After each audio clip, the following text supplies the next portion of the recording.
आज एक युवा चेहरा जो है सबसे ताकतवर तेज घोड़े की तरह जो चेतक की तरह दौड़ रहा है, उसका नाम है भाई चंद्रशेखर आजाद।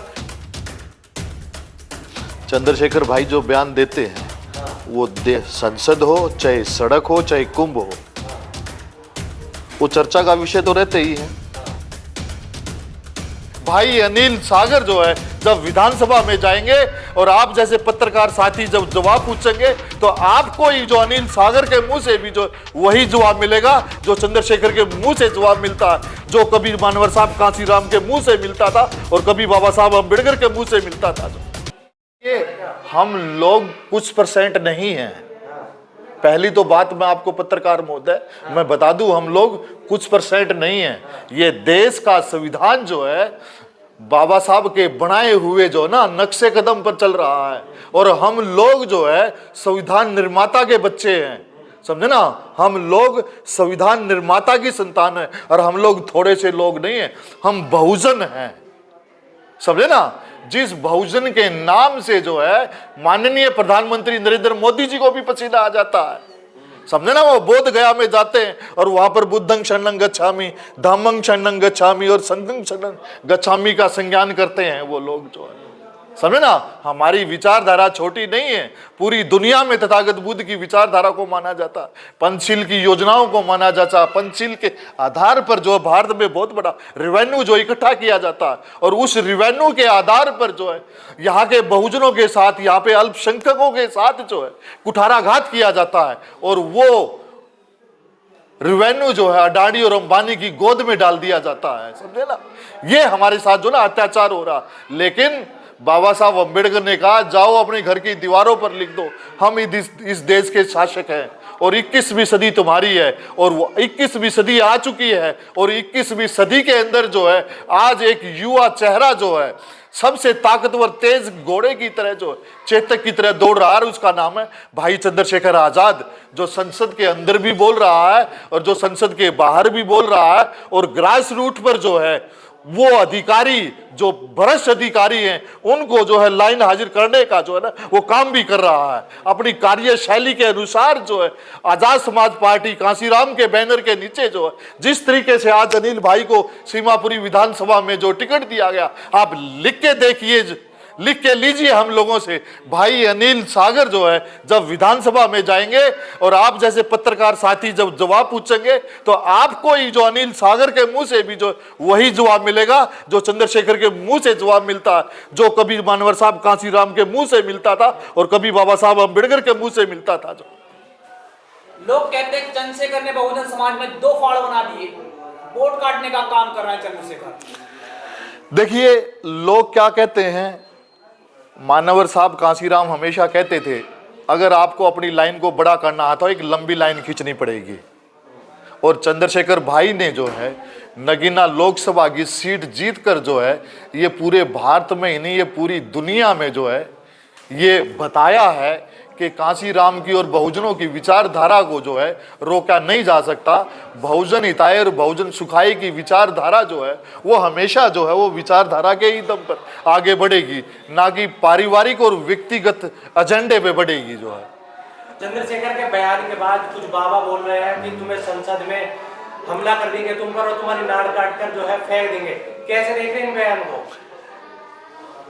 हम डरने वाले नहीं है। यही बात जो है कभी बाबा साहब अम्बेडकर को हिंदू कोड बिल के समय में बोली जाती थी। यही बात जो है मानवर साहब कांसीराम को जो है बोट क्लब पर बोली जाती थी और यही बात जो है चंद्रशेखर रावण को जो है कुंभ के बयान पर बोली जाती है। शहादत देना हमारी प्रथा है। आप देखिए उधम सिंह ने जनरल डायर को जो है लंदन में जाके मारा, समझे ना।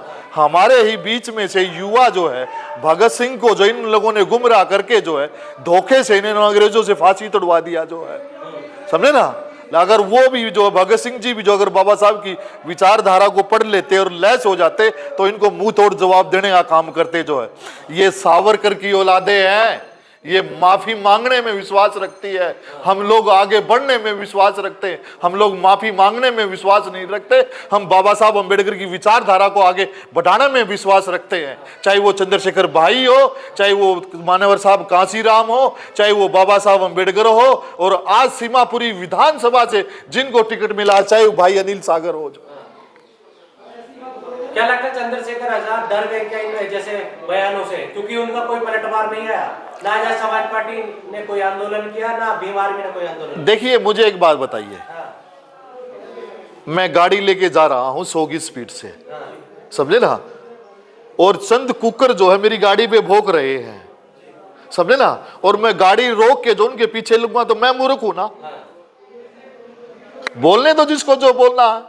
हाथी जो है वो अपनी चाल में मस्त होता है, वो बात अलग है। हाथी जो है वो व्यक्तिगत जो है पारिवारिक एजेंडे में घुसकर जो है हाथी की ताकत को जो रोकने की कोशिश की थी, लेकिन आज जो है उसी हाथी को बहुजन हिताय बहुजन सुखाय की विचारधारा को आज चंद्रशेखर भाई ने हाथ में लिया, और भारत का युवा ही नहीं मात्र शक्ति भी जो है आज भाई चंद्रशेखर आजाद के साथ जो है कंधे से कंधा मिलाकर वो आगे बढ़ रही है। और वो दिन दूर नहीं है, जिस तरीके से भाई चंद्रशेखर आजाद संसद में धाड़ रहे हैं, उसी तरीके से आने वाले समय में जो है दिल्ली का मुख्यमंत्री जो है आजाद समाज पार्टी के बगैर अधूरा होगा। जो आप लोग लिख के ले लीजिएगा इसका। जो बयान के बाद जो एक शख्स है उन्होंने कहा कि चंद्रशेखर खुद एक पाप है, ऐसे बयानों से कैसे काउंटर करेंगे चंद्रशेखर आजाद? ना भीम आर्मी का कोई आंदोलन देखने को मिला। अरे आप देखिए, जो लोग चंद्रशेखर भाई को पाप कह रहे हैं, आप उनकी मानसिकता देखिए। आज उनके चेहरे पर जो है आप जो है ना वो डर देख रहे हैं कि भारत का बहुजन जो है वो जाग चुका है, और भारत के बहुजन युवा जो है आज वो उसको जो अपना वोट डालकर जो है ना उसको जवाब देंगे, समझे ना।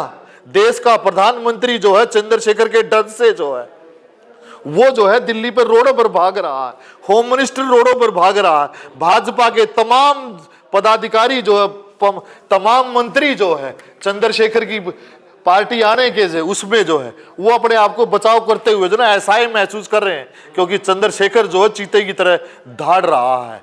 चंद्रशेखर की दिल्ली की जो टीम जो है वो बड़े पैमाने पर जो है ना अपना दावत जो है फहराने के लिए काम कर रही है जो है। लेकिन संसद में बाबा साहब का अपमान किया जाता गृह मंत्री द्वारा, उस पर भी कोई आंदोलन नहीं करता भीम आर्मी और आजाद समाज पार्टी। क्या चंद्रशेखर बीजेपी के दबाव में है? देखिए, चंद्रशेखर भाई बीजेपी के दबाव में नहीं है, पहली तो आप इस बात को समझिए। अगर चंद्रशेखर भाई बीजेपी के दबाव में होते, समझे ना, वो अकेला ही शेर जो है पूरी भाजपा, कांग्रेस, आम आदमी पार्टी के कुछ लोग जो है उन सब के विरुद्ध जो है अकेला ही धाड़ता है। इन लोगों की मजबूरी बन गई है, अपने आप को लाइमलाइट में अगर लेके आना है तो बाबा साहब के बारे में इनको जो ना कुछ जो है बोलना ही पड़ेगा। वो अच्छा तो बोल नहीं सकते क्योंकि उनके माँ बाप ने ऐसी शिक्षा ही नहीं दी है, समझे ना। जिस पूरी दुनिया ने बाबा साहब को एक विद्वान के रूप में स्वीकार किया हो, और भारत के ये तुच्छ प्राणी और तुच्छ मंत्री जो है बाबा साहब के बारे में बोलेंगे, क्या बाबा साहब का सम्मान घट जाएगा? अरे ये तो हर रोज जो है मेरे बाबा साहब की मूर्तियां जो हर चौराहे पे तोड़ते हैं, समझे ना, हर घर के बाहर तोड़ते हैं, तो क्या बाबा साहब इनसे जो वो टसमस हो गए? कुछ नहीं होने वाला। बाबा साहब जो है एक पिलर है इस दुनिया के जो है। बाबा साहब को बोधिसत्व कहा गया, और इस पूरी दुनिया में जो बोधिसत्व जो है अकेले बाबा साहब को कहा जाता है, भारत में किसी को नहीं कहा जाता। सिंबल ऑफ नॉलेज जो है वो पूरी दुनिया में बाबा साहब अकेले ही हैं, समझे ना। पूरी दुनिया जो है बाबा साहब अम्बेडकर को पढ़ा रही है। चाइना ने जो है बाबा साहब अम्बेडकर की बायोग्राफी और बाबा साहब अम्बेडकर द्वारा लिखित संविधान जो है चाइनीज भाषा में ट्रांसलेट कर कर जो है अपने बच्चों को पढ़ाना शुरू किया। जापान में जापानीज भाषा में जो है तथागत बुद्ध की जो है शिक्षाएं जो है वो पढ़ाई जा रही हैं। इसीलिए जो है जापान जो है हिरोशिमा और नागासाकी जैसे जो है परमाणु जो तराशाई के बाद भी जो है ना वो लोग आज जो है ना अपने आप को सर्वे सर्वा है। और माननीय नरेंद्र मोदी जी जो है जापान से जो है ग्रांट लेने जाते हैं, वहां पर बोलते हैं कि बुद्धं शरणं गच्छामि, धम्मं शरणं गच्छामि और संघं शरणं गच्छामि, और हाथ जोड़ के बोलते हैं कि माननीय प्रधानमंत्री जी, राष्ट्रपति जी, मैं बुद्ध के देश से आया हूं और बुद्ध के लोगों के साथ जो है ना यहाँ क्या कर रहे हैं ये आपको कहने की जरूरत नहीं है। ये बुद्ध की तो बात करते हैं लेकिन बुद्ध के बताए हुए रास्ते पे नहीं चलते। बाबा साहब अम्बेडकर जो है बाबा तथागत बुद्ध के बताए हुए रास्ते पे चले, इसलिए जो है दुनिया में जो है सबसे ज्ञानवान व्यक्ति वही है, समझे ना। और उस ज्ञानवान व्यक्ति को जो है अगर एक तड़ी पार ये कहता है कि अम्बेडकर अम्बेडकर, समझे ना, अम्बेडकर भारत के भाग्य विधाता हैं, अम्बेडकर जो है भारत के जीवन दाता हैं, डॉक्टर अम्बेडकर जो है नारी के मुक्तिदाता हैं, डॉक्टर अम्बेडकर जो है मुस्लिमों के, ईसाइयों के, ठीक है ना। वो माफी तो नहीं मंगवा पाए ना किसको? अमित शाह ने माफी कहाँ मांगी? माफी बाबा साहब के अपमान करने आप देखिए, खाली 3 बार अम्बेडकर बोलने के बाद जो है ना उसको प्रेस कॉन्फ्रेंस करनी पड़ी, समझे ना, प्रधानमंत्री को सामने आना पड़ा। मन की बात करने वाले जो है वो बाबा साहब अम्बेडकर की बात करने लगे, समझे ना। वही 26 अलीपुर रोड जिसका आंदोलन जो कभी किसी समय में जो है विजय बोध ने वो अंतिम सांस बन गई के माध्यम से चलाया था, जो है वहां पर जो है नतमस्तक होती आपकी पूरी भाजपा। आप इस बात को क्यों भूल जाते हैं? जो आरएसएस प्रमुख मोहन भागवत का बयान आया सामने, उनका कहना है कि जब हमारे देश को आजादी तब मिली जब राम मंदिर का निर्माण हुआ और प्राण प्रतिष्ठा हुई। कैसे देख रहे हैं इस बयान पर? देखिए, मोहन भागवत जी जो है आरएसएस के मुख्यालय में जो है 50 साल 52 साल जो तिरंगा झंडा नहीं लहराते, समझे ना। लेकिन अब क्या हो गया, क्यों घुटनों पर आ गए? अब भी तो तिरंगा झंडा फहराना पड़ता है ना, उसमें भी सम्राट अशोक का जो है चिन्ह है। क्यों? ये कहीं भाग लें, अपने बाप को स्वीकार करना पड़ेगा, समझे ना। और भारत का जो बाप है वो बहुजन विचारधारा है, वो भारत का संविधान है, और वो भारत के संविधान निर्माता जो है बाबा साहब अम्बेडकर हैं, समझे ना। और ये बाबा साहब अम्बेडकर से जो ना बाहर नहीं जा सकते। लेकिन एक तरफ ये बाबा साहब को मानने की बात कर रहे हैं, वहीं दूसरी तरफ ये हिंदू राष्ट्र बनाते हैं। सेकुलर भारत को हिंदू राष्ट्र कैसे बनाएंगे? हम तो कहते हैं इनको ओपन चैलेंज है, ठीक है ना। इनके जो है बलात्कारी जो संत हैं वो जेलों में पड़े हुए हैं, और जेलों में जो है वो किस कारण पड़े हुए हैं? उनके ऊपर चार्ज फ्रेम हुए, संविधान के अकॉर्डिंग उनके ऊपर एफआईआर हुई, और तब जो है माननीय कोर्टों ने जो है अलग अलग राज्यों के कोर्टों ने, हाई कोर्ट्स ने और सुप्रीम कोर्ट ने डिसीजन दिया और उनकी जेल की हवा खिलाई। कल तक जो है माननीय नरेंद्र मोदी जी जो आसाराम जी के साथ थे, समझे ना। धन सतगुरु जी, धन सतगुरु हरियाणा के जो है सिरसा के डेरा प्रमुख जो है संत राम रहीम जी जो है उनके साथ फोटो खिंचवाते थे, लेकिन आज जो है उनसे जेल में मिलने तक नहीं जाते। क्यों? अगर क्यों? भारत हिंदू राष्ट्र बन जाता है जी, तो आपको दिक्कत क्या है? पहले तो इनसे पूछ तो लो, ये हिंदू हैं, सनातनी हैं, ये पहले जो ये खुद डिसाइड कर ले, समझे ना। और भारत ना तो कभी हिंदू राष्ट्र था ना कभी बनेगा, और ये पूरी ताकत लगा ले भारत को कभी भी हिंदू राष्ट्र नहीं बना सकते। ओपन खुले शब्दों में कह रहा ये विजय बोध जो एक बाबा जी हैं पूरे देश में यात्रा चला रहे हैं हिंदू जोड़ो, आप कहते हो कि हाँ हिंदू राष्ट्र नहीं बने देंगे? अरे ये बाबा जी पहले रथों में आते हैं भाजपा के इशारे पर, और फिर बाबा साहब के दिए हुए संविधान के अकॉर्डिंग जो ना सलाखों के पीछे नजर आते हैं, समझे ना। ये कभी बलात्कार में, कभी चोरी में, कभी चकारी में, ये वहां जेलों के पीछे नजर आते हैं। इनकी औकात ये है, समझे ना। और किसको संत कह रहे हैं आप लोग जो है, किसको संत कह रहे हैं आप? संत थे शिरोमणि गुरु रविदास जी, संत थे कबीर साहब, संत थे तुकाराम जी, संत थे गुरु नानक जी, संत थे पलटू दास जी, समझे ना। संत थे घासीराम जी, समझे ना। संत ये थे जिन्होंने अपनी जो है आजीविका कमाते हुए, धन्ना सेठों की गोद में बैठ के नहीं, अपनी आजीविका कमाते हुए, समझे ना, रोजमर्रा का कार्य करते हुए मातृशक्ति को, युवा को, बुजुर्ग को, सबको बहुजन हिताय बहुजन सुखाय का रास्ता दिखाया। आज आप बलात्कारियों को संत कह रहे हैं। आप आशाराम को संत कहेंगे क्या? आप राम रहीम को संत कहेंगे? है? जो हिंदू की बात करते हैं, उनकी बहन जो है हमारे ही अल्पसंख्यक परिवार के मुस्लिम साथी के साथ शादी करती है, और ये हिंदुत्व की बात करने वाले जो है हमारे अल्पसंख्यक के भाइयों के साथ, मुस्लिमों के साथ शादी करते, तब कहा चला जाता हिंदुत्व जो है? आप बताइए ना मुझे। लेकिन हिंदू मजबूत कर दिया देश में। अब देखिए हिंदू क्या है, क्या है हिंदू? हिंदू धर्म में ये 4 वर्ण बताते हैं, ब्राह्मण, क्षत्रिय, वैश्य, शूद्र। पहले इनको तो एक कर लो, समझे ना। लेकिन ये तो बोल रहे सब हिंदू है। अरे कहने से क्या हो गया? आप बताइए ना, कहने से क्या हो गया?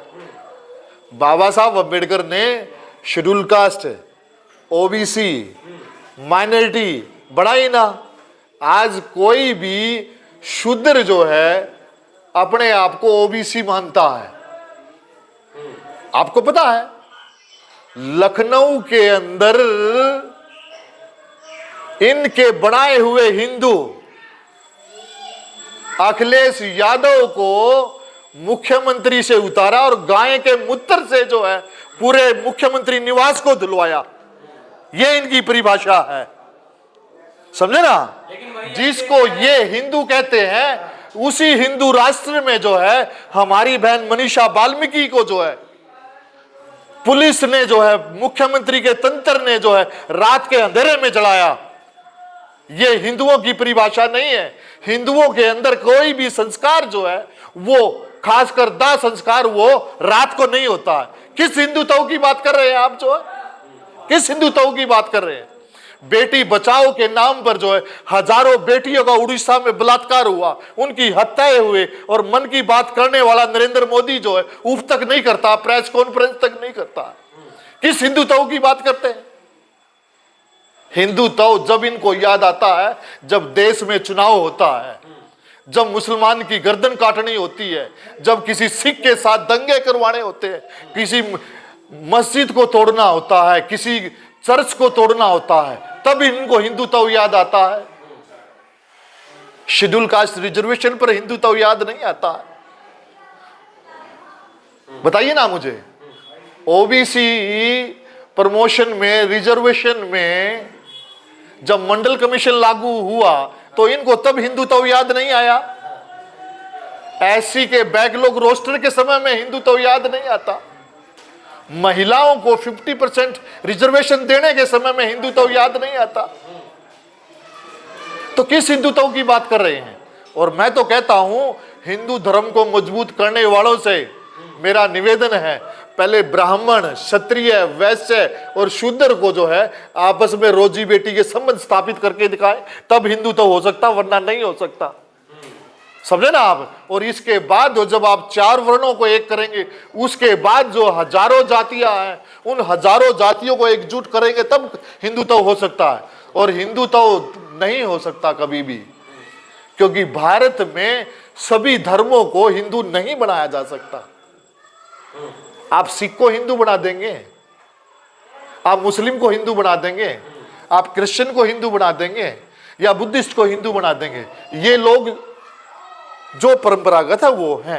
लेकिन आप मोहन भागवत के बयान पाइए ना। मोहन भागवत ने कहा हमें देश की जो असली आजादी है वो राम मंदिर बनने के बाद मिली है। राम मंदिर से क्या दिक्कत है आपको? हमें कोई दिक्कत नहीं है।